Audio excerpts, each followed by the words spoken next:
Hello hi ಎಲ್ರಿಗೂ ನಮಸ್ಕಾರ. Welcome back to anchor Shreya YouTube channel. ಇವತ್ತು ಹೊರಟಿದ್ದೀವಿ ನಾವು ಬಾಲಿಗೆ ಒಂದು 7 days ಆಫ್ ಟ್ರಿಪ್ ಅಂತ ಹೇಳಿ. ಹೇಗಿರುತ್ತೆ, ಎಲ್ಲೆಲ್ಲಿ ಹೋಗ್ತೀವಿ, ಏನು ಮಾಡ್ತೀವಿ, ಏನು ಕತೆ ಆ್ಯಂಡ್ ಬಾಲಿನ ಸ್ವಲ್ಪ ಪೂರ್ತಿ ಎಕ್ಸ್ಪ್ಲೋರ್ ಮಾಡಿದ್ರೆ ಸ್ವಲ್ಪ ಎಕ್ಸ್ಪ್ಲೋರ್ ಮಾಡ್ತಾ ಇದ್ದೀವಿ. ಸೊ ಈ ಥರ ರೆಡಿಯಾಗಿದ್ದೀನಿ. This was outfit for the day. On the way ಹೋಗ್ತಾ ಏರ್ಪೋರ್ಟ್ ರೋಡಲ್ಲಿ ಹಾಗೆ ಸುಮ್ಮನೆ ಸ್ವಲ್ಪ ವೀಡಿಯೋ ಮಾಡಿಕೊಂಡೆ.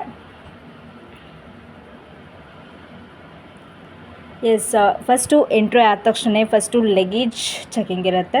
ಸೊ ಲಗೇಜ್ನ ಚೆಕಿಂಗಿಗೆ ಕಳಿಸಿ ಲೇಟ್ರೋನ್ ಚೆಕಿನ್ ಇರುತ್ತೆ. ಸೊ ಅಲ್ಲಿ ಹೋಗಿ ಯಾವ ಸೀಟು ಏನು ಅಂತೆಲ್ಲ ಕೊಡ್ತಾರೆ, ಅದನ್ನು ತಗೊಂಡು this was our passport, getting ready to fly. So ಒಳಗೆ ಬಂದಿದ್ದು ಹಾಗೆ ಸುಮ್ಮನೆ ಸ್ಮಾಲ್ ವಿಡಿಯೋ. ಹಾಗೆ ಆನ್ ದ ವೇ ಹೋಗ್ತಾ ಚೆನ್ನಾಗಿತ್ತು ಅಂತ ಹೇಳಿ ಒಂದು ಸ್ವಲ್ಪ ವೀಡಿಯೋ ಮಾಡಿಕೊಂಡೆ. ಇದೇ ಡೈರೆಕ್ಷನಲ್ಲಿ ಹೋಗಬೇಕು ಅಂತ. ಸೊ ಅಡ್ವರ್ಟೈಸ್ಮೆಂಟ್ಸ್ ಎಲ್ಲ ಇತ್ತು. ಆ್ಯಂಡ್ ಒಳಗೆ ಹೋದ ತಕ್ಷಣ ಮನೆಯಲ್ಲ ತುಂಬಾ ಟೆಂಪ್ಟ್ ಮಾಡುತ್ತೆ. ಬಿಕಾಸ್ ಅಲ್ಲಿ ಅಷ್ಟೊಂದು ಡ್ರಿಂಕ್ಸ್ ಆಗಿರಬಹುದು ಅಥವಾ ಕಾಸ್ಮೆಟಿಕ್ಸ್ ಆಗಿರಬಹುದು ಎಲ್ಲದೂ ಇರುತ್ತೆ. ಇಟ್ಸ್ ಎ ಶಾಪಿಂಗ್ ಕಾಂಪ್ಲೆಕ್ಸ್ ಥರ ಇತ್ತು. ಬಟ್ ಎಲ್ಲದೂ ಕೂಡ ಬ್ರ್ಯಾಂಡೆಡ್. ಹಾಗೆ ಅಲ್ಲೊಂದು ಆನೆ ಕರೀತಾ ಇದೆ ಅಂತ ಅನ್ನಿಸ್ತು. ಸೊ ಅಲ್ಲೂ ಹೋಗಿ ಆನೆ ಜೊತೆನೂ ಒಂದು ಫೋಟೋ ತಗೊಂಡಿದ್ದೀನಿ. ಎಸ್, ಇಲ್ಲಿಂದ ಸೀದಾ ಸ್ಟ್ರೈಟ್ ಹೋಗಬೇಕು. ಏನು ಲೈಟಿಂಗ್ಸ್ ಗುರು, ಆ ಒಂದು ಆ್ಯಂಬಿಯನ್ಸ್ಗೆ ನಾವು ಫುಲ್ ಫಿದಾ ಆಗಿಬಿಟ್ಟು ಏನಾದ್ರು ಮಾಡಬೇಕು, ಏನಾದ್ರು ತೊಗೋಬೇಕು ಅನಿಸುತ್ತೆ. ಆ ಥರ ಇತ್ತು ಆ್ಯಂಬಿಯನ್ಸು. ಲೈಫಲ್ಲಿ ಒಂಥರ ಸ್ಪೆಷಲ್ ಎಕ್ಸ್ಪೀರಿಯನ್ಸ್ ಅಂತಲೇ ಹೇಳ್ಬೋದು. ಒಂಥರ ಚೆನ್ನಾಗಿರುತ್ತೆ. ಈ ಥರನೆಲ್ಲ ಎಕ್ಸ್ಪೀರಿಯನ್ಸ್ ಮಾಡಬೇಕು ಲೈಫಲ್ಲಿ. ಸೊ ನೀವೇ ನೋಡ್ತಾ ಇದ್ದೀರಾ ಯಾವ್ದು ಬ್ರ್ಯಾಂಡ್ ಇದೆ ಅಂತ ಹೇಳಿ. ಪ್ರತಿಯೊಂದೂ ಹೈ ಕ್ಲಾಸ್ ಬ್ರ್ಯಾಂಡ್ ಇಲ್ಲಿರುತ್ತೆ. ಅಷ್ಟೇ ಕಾಸ್ಟ್ಲಿ ಕೂಡ. ಬಿಕಾಸ್ ಏರ್ಪೋರ್ಟ್ ಒಳಗಾಗಿರೋದ್ರಿಂದ ಸ್ವಲ್ಪ ಡಬಲ್ ರೇಟ್ ಕೂಡ ಆಗಿರುತ್ತೆ.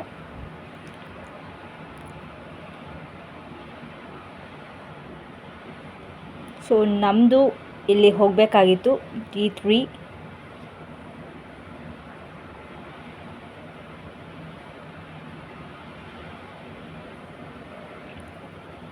ಇದೆಲ್ಲ ಆನ್ ದ ವೇ ಹೋಗ್ತಾ ನಾವು ಸುಮ್ಮನೆ ತಗೊಂಡಿದ್ದು. ಸೊ ಎಸ್, D3 ಇದು ನಮ್ಮದು. ಸೊ ಅಲ್ಲಿಗೆ ಹೋಗಬೇಕು. ಹಾಗೆ ಕುತ್ಕೊಂಡಾಗ ಸಖತ್ ಬೋರ್ ಆಗ್ತಿತ್ತು ಗುರು. 1 hour ನಾವು ವೆಯ್ಟ್ ಮಾಡಬೇಕಿತ್ತು. ಹಂಗೆ ಗ್ಯಾಪಲ್ಲಿ ಸುಮ್ಮನೆ ಕುತ್ಕೊಂಡು ವಿಡಿಯೋ ಮಾಡಿಕೊಂಡೆ. ಕಾದು ಸಾಕಾಗಿ ಹೋಯಿತು. ಅವ್ರು ಹೇಳಿದ ಟೈಮಿಗಿಂತ ಇನ್ನೂ 10-15 ನಿಮಿಷ ಲೇಟಾಗಿ ಕರೆದ್ರು. ಸೊ ನನ್ನ ಫೇಸು ಈ ಥರ ಆಗೋಗಿತ್ತು. ಸಾರಿ, ಸ್ವಲ್ಪ ಫಾಸ್ಟ್ ಫಾರ್ವರ್ಡ್ ಮಾಡಿ ಹಾಕಿದ್ದೀನಿ. ಬಿಕಾಸ್ ಡೈರೆಕ್ಟ್ ಫ್ಲೈಟ್ ಒಳಗೇ ನಮಗೆ ನಡ್ಕೊಂಡು ಹೋಗೋದಿತ್ತು. ಯಾವುದೇ ರೀತಿ ನಮಗೆ ಸ್ಟೆಪ್ಸ್ ಥರ ಇರಲಿಲ್ಲ. ಸೊ ಪೂರ್ತಿ ಪಟ ಅಂತ ನಡ್ಕೊಂಡು ಒಳಗೆ ಹೋಗ್ಬಿಟ್ಟೆ. ತುಂಬ ದೂರ ಇತ್ತು. ಸೊ ಒಳಗೆ ತನಕನೂ ಆರಾಮಾಗಿ ಹೋದ್ವಿ. ಫ್ಲೈಟ್ ಒಳಗೆ ಅಷ್ಟೊಂದು ಜನ ಇರ್ತಾರೆ, ಅಷ್ಟೊಂದು ಸೀಟ್ಸ್ ಇರುತ್ತೆ ಅಂತ ನಂಗೆ ದೇವ್ರನಿಗೆ ಗೊತ್ತಿರಲಿಲ್ಲ. ಇದು ಫ್ಲೈಟ್ ಒಳಗೆ ಇಷ್ಟು ಸ್ಪೇಸ್ ಇತ್ತು.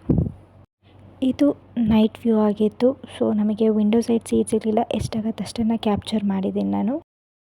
And this was a beautiful morning view. Sunrise ಇಂತ ಯಾಕಾಗಲ್ಲ, ಐ ಆಮ್ ಸೋ ಸಾರಿ. ಹಾಗೆ ಬ್ಯೂಟಿಫುಲ್ ಆಗಿರೋ ಹೇರ್ ಹೋಸ್ಟೆಸ್ಟಿಗೂ ಬಾಯ್ ಅಂತ ಹೇಳ್ತಾ ಅಲ್ಲಿಂದ ಎಕ್ಸಿಟ್ ಆದ್ವಿ. ಎಸ್, ಈ ಥರ ಬೋರ್ಡ್ ಇಟ್ಕೊಂಡು ವೆಲ್ಕಮ್ ಮಾಡ್ತಾರೆ. ಇದು ಔಟ್ಸೈಡ್ ಅಂದರೆ ಬಾಲಿಗೆ ಹೋದ್ಮೇಲೆ ಅಲ್ಲಿದ್ದಂತಹ ಏರ್ಪೋರ್ಟ್ ವ್ಯೂ. ಬಾಲಿಗೆ ಎಂಟ್ರಿ ಆದ ತಕ್ಷಣ ಇದೊಂದು ಸ್ಟ್ಯಾಚ್ಯೂ ಇತ್ತು. ಅಲ್ಲೂ ಕೂಡ ಒಂದು ಫೋಟೋ ತೊಗೊಂಡ್ವಿ. ಹಾಗೆ ಒಳಗಡೆ ನೀವು ನೋಡ್ತಾ ಇದ್ದೀರಾ ಎಷ್ಟು ಚೆನ್ನಾಗಿದೆ. ಅದು ಕೂಡ ಒಂಥರ ಏರ್ಪೋರ್ಟ್ ಅಂದ್ರೆ ಅದ್ರ ವೈಬ್ಸೇ ಬೇರೆ ರೀ. ಎಷ್ಟು ದೊಡ್ಡದಾಗಿರುತ್ತೆ, ಸಖತ್ತಾಗಿತ್ತು ಅಲ್ಲೂ ಕೂಡ. ಬಟ್ ನಮ್ಮ ಏರ್ಪೋರ್ಟಲ್ಲಿ ಇದ್ದಷ್ಟು ಜನ ಅಲ್ಲಿರಲಿಲ್ಲ. ಇಲ್ಲಿ ಸ್ವಲ್ಪ ಕಮ್ಮಿ ಇದ್ದರು. ಆ್ಯಂಡ್ ಇದು ಔಟ್ಸೈಡ್ ವ್ಯೂ ಆಫ್ ದ ಬಾಲಿ. ಏರ್ಪೋರ್ಟಿಂದ ಹೊರಗೆ ಬಂದ ತಕ್ಷಣ ಈ ಥರ ಇತ್ತು. ಆ್ಯಂಡ್ ಎಲ್ಲ ಕಡೆ ಕೂಡ ಕರೆನ್ಸಿ ಎಕ್ಸ್ಚೇಂಜ್ ಇತ್ತು, ಎಲ್ಲನೂ ಇತ್ತು. ಹಾಗೆ ಈ ಥರ ನೇಮ್ ಬೋರ್ಡ್ ಇಟ್ಕೊಂಡಿರ್ತಾರೆ. ಯಾರ್ಯಾರ ಹೆಸರು ಆದರೆ ಡ್ರೈವರ್ಸ್ಗಳ್ದು ಯಾರು ಗೊತ್ತಿರಲ್ವಲ್ಲ. ಸೊ ಅದಕ್ಕೋಸ್ಕರ ನೇಮ್ ಬೋರ್ಡ್ ಇಟ್ಕೊಂಡಿರ್ತಾರೆ. ಅದು ನೋಡಿಬಿಟ್ಟು ಯಾರು ನಮ್ಮ ಡ್ರೈವರು ಅಂತ ಹೇಳಿ ನಾವೇ ಕರೆದು ಹೋಗಬೇಕು.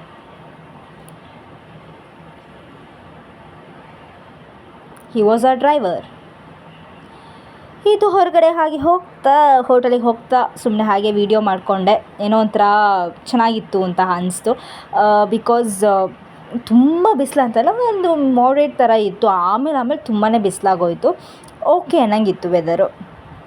ಆ್ಯಂಡ್ ಅಲ್ಲಿನ ಮನೆಗಳು ಹೇಗಿರುತ್ತೆ, ರೋಡ್ ಎಷ್ಟು ನೀಟಾಗಿರುತ್ತೆ. ಆ್ಯಂಡ್ ವೆಹಿಕಲ್ಸ್ ಕೂಡ ಒಂದಿಂದ ಒಂದಿಷ್ಟು ಕ್ಲೀನಾಗಿ ಹೋಗ್ತಾರೆ.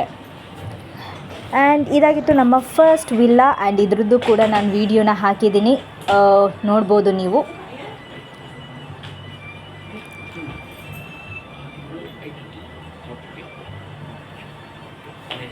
ಇದು ಎಂಟ್ರೆನ್ಸ್ ಅಷ್ಟೇ ಇದಾಗಿತ್ತು. Hello, hi, Welcome to our thank new you, villa. Yeah. Thank you. My name is Ari. Ari, Yes, you can call me Ari. Nice to meet you. Nice to meet you too. Yeah, have a seat.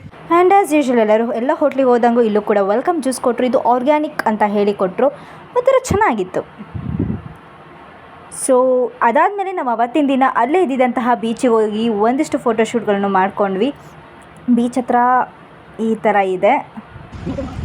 S, this is beautiful beach view. ಅಲ್ಲೇ shopping ಇತ್ತು. So ನೋಡೋಣ ಅಂತ ಹೇಳಿ ಸುಮ್ಮನೆ ಹಾಗೆ ಎಲ್ಲದನ್ನು ಕಣ್ಣಾಯಿಸ್ತಾ ಇದ್ವಿ. But ಎಲ್ಲದು ಕೂಡ ಆಲ್ಮೋಸ್ಟ್ 25K ಪ್ಲಸ್ಸೇ ಇದ್ದಿದ್ದು. ಇದು ರಾತ್ರಿ ಡಿನ್ನರ್ ನಮಗೆ ಓಕೆ ಚೆನ್ನಾಗಿತ್ತು. ಇಲ್ಲಿನ ಕರೆನ್ಸಿ ಬಾಲಿ ಕರೆನ್ಸಿ 1,00,000. ಇದು ನಮ್ಮ ಮೊದಲನೇ ದಿನದ ಟೂರ್ ಆಗಿತ್ತು. ಹೋಪ್ ಎಲ್ರಿಗೂ ಇಷ್ಟ ಆಯಿತು ಅಂದ್ಕೊತೀನಿ. Thank you so much for watching. Please subscribe.